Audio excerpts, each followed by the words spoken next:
I am just thrilled and humbled to be here with two pioneering leaders who have done so much for our nation and for our learning and work ecosystem. And in just a few minutes, we're going to have a big announcement, but we're going to steal a few minutes before that to have conversation amongst ourselves. So Dave Stewart is the chairman and founder of Worldwide Technologies, which is a multi-billion-dollar corporation that he started in St. Louis over 30 years ago. And he is currently chairman of a company called Astrum U, which we'll be hearing more about today. And Earl Lewis is the chairman of ETS. So welcome, both of you. Thank you. Thank you for being here. Thank you.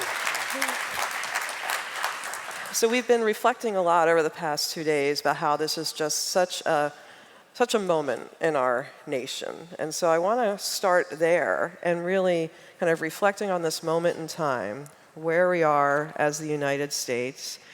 You two, in your leadership, you have seen so much and experienced so much. How do you reflect on this moment, and what are you optimistic about?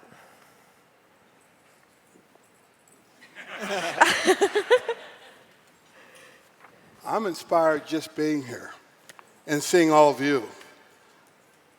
We were made for a time such as this.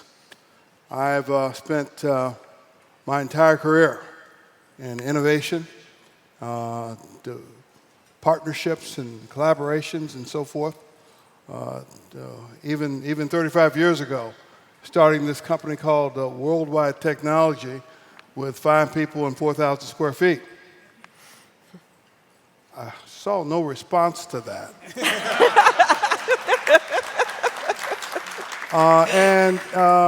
So I know the art of the possibility. My people perish for the lack of vision. And I think we have extraordinary visionaries here that, and as I think about the possibilities here now that AI is an extraordinary platform, how we use that. And the experience that we have and the platform that we built and the significance of what that means and our voice being heard and defining what the future of education looks like and pathways and teasing out those things that we didn't think was relevant before around grit and determination and perseverance and attributes that we couldn't translate into an economic model.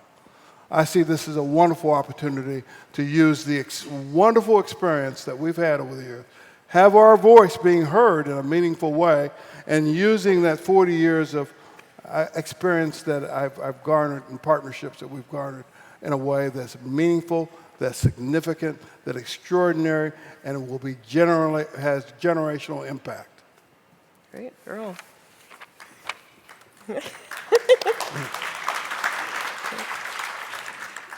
When I look at Dave and myself, I'm reminded that we were born in an analog world when a generation was 25 years. And now we're in a digital world where a generation is at most 18 months. And so if you think of the structure of American education, particularly higher education, in 4 or 5 years, a young person will go through 2.5 to 3 generations. If you think of one who enlisted in the military, in 5 years, they too will have gone through, in that 5-year commitment, 2.5 to 3 generations. And I'm optimistic because in some ways I realize the innovation that has driven this change from an analog to a digital world requires continued attention and additional innovation. And what I see around is people sitting down thinking, okay, we aren't done. We've started. And starting means that if we only bring some people along and not everyone along, then we actually have failed. And so I remain optimistic that we can talk not only about doing well, but actually doing good.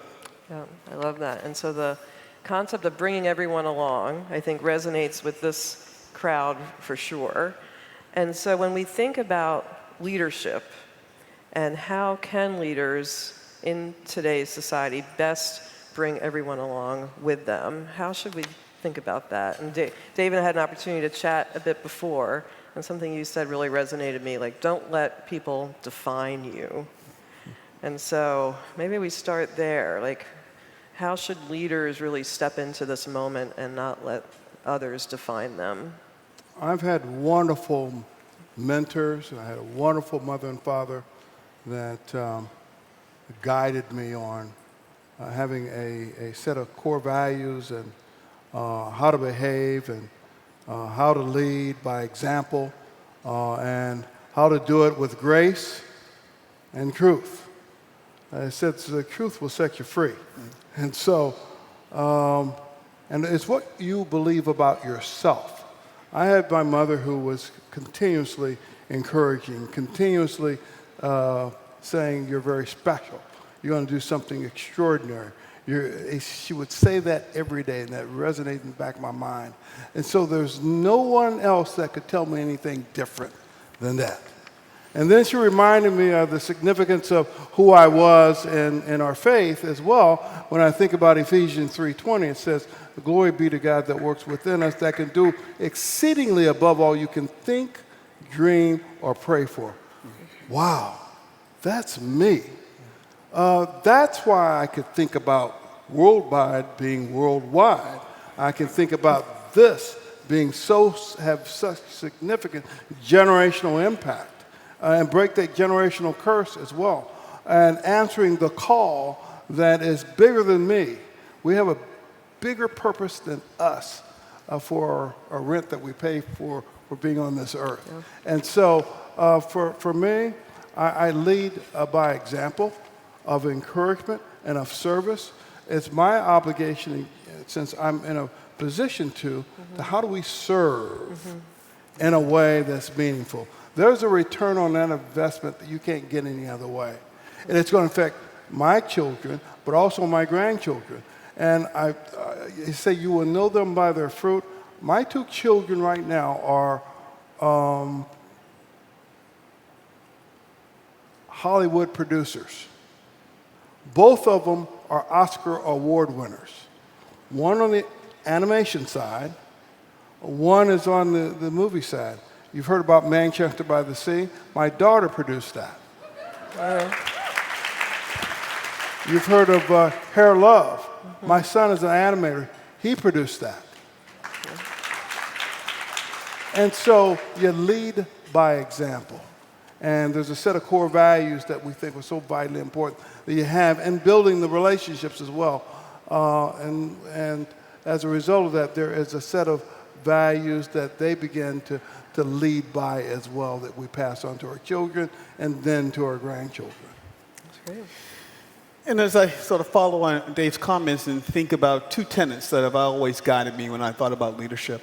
One is to be reminded that talent is widely distributed across the nation and the world, but access to opportunity is not. Yeah. And as a leader, our job is not only to identify that talent, but also to create the pathways for that access to opportunity. That's right. And that, in a way, sort of really picking up on the theme, Dave, as a leader, I used to always say, my title is the way that's on my business card, but I would say I serve as rather than I am. Because to remember that I'm serving as also gave me the opportunity, if it was not the right fit and it was not the right set of values undergirding and undergirding what was going on, I could walk away from it. So there have been jobs where I walked away because they were in conflict with who I am. I serve as rather than I am. Oh, I love that. I love that framing. That's amazing. My last question, kind of picking up on your point around how talent is equally distributed. We've been talking a lot the past day and a half about the importance of skills and how we really kind of build out a skills-first ecosystem. And I know that is something that both of you are behind and interested in. So maybe just tell us a bit about why skills? Why are you deciding to kind of double down on the importance of skills today? One of the things that's really important for every corporation in America, our competitiveness is dependent upon our ability to be able to develop the very best talent in the world. And every corporation is fighting for that, but every corporation also should be developing that as well. As a part of its core values, what you've done for the least of them, you've done for me. You reap what you sow, and all those things become fruition. And so our investment in talent and development of talent is key to our long-term viability and success. And that's for the whole community. We want our communities better than we came in, Yep. right? Much better in the ecosystem around the globe.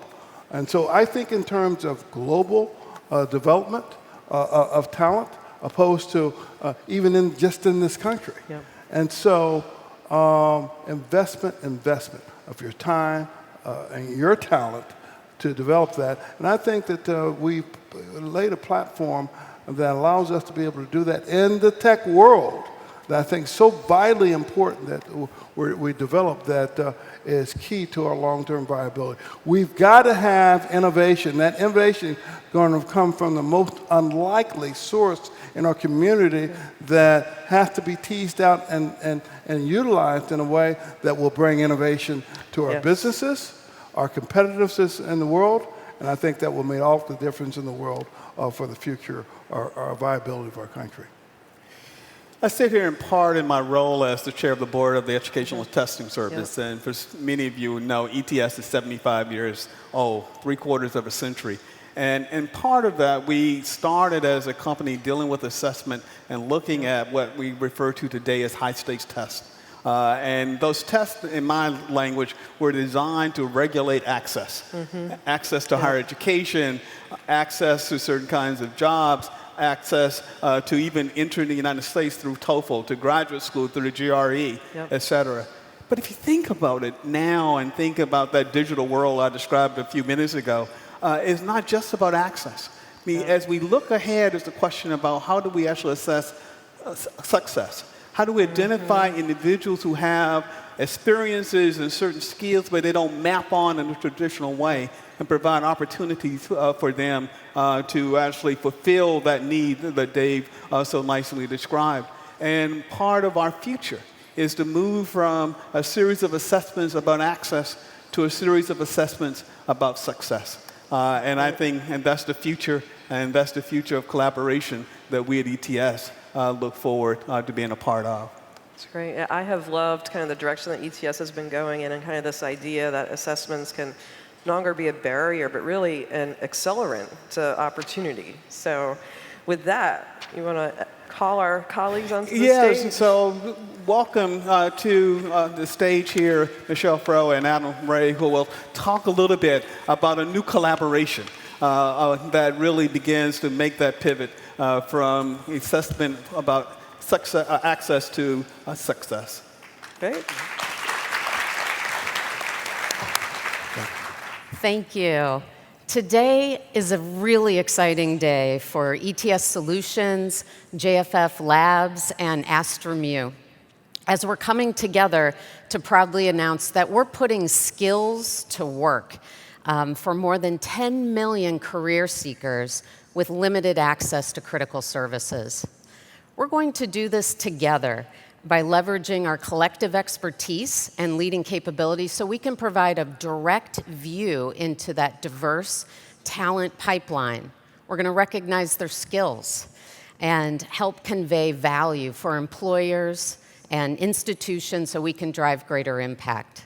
By combining ETS's proven measurement expertise and robust talent innovation solutions, AstraMu's AI-backed skills platform, and JFF's leadership in engaging all of you, employers and workforce leaders and national education providers, investors and entrepreneurs, we have a real winning combination to drive impactful change.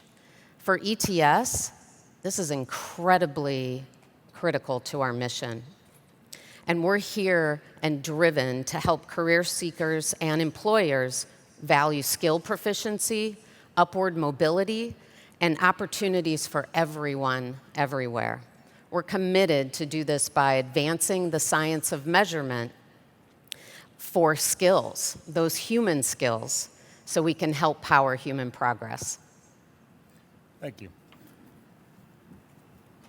They made me keep a script, so I have to keep it short. In order to fully enable an equitable skills-based economy that truly levels the playing field, we must be able to evaluate an individual's acquired skills their personal journey, the distance they've traveled, in a standardized and scalable manner that everyone can trust. By both validating skills through ETS's expertise and verifying skills through AstroMu's skills measurement tools, we will help enable the next generation of learning employment records for this country. Coupled with JFF's powerful influence and capabilities to convene, this partnership will be groundbreaking. The organized and rich data and verified skills profiles can be used to match individuals to personalized opportunities for career mobility, fostering sustainable growth. The data will result in a talent heat map that provides the necessary skills insights to enable employers to understand and access a talent pipeline of 10 million students. A partnership of this scale will be transformational in advancing skills-based hiring while fostering opportunities for career mobility and investment for under-resourced individuals, creating the financial stability that changes lives. And for what it's worth, this is just the beginning. Very excited. Thank you all. Great.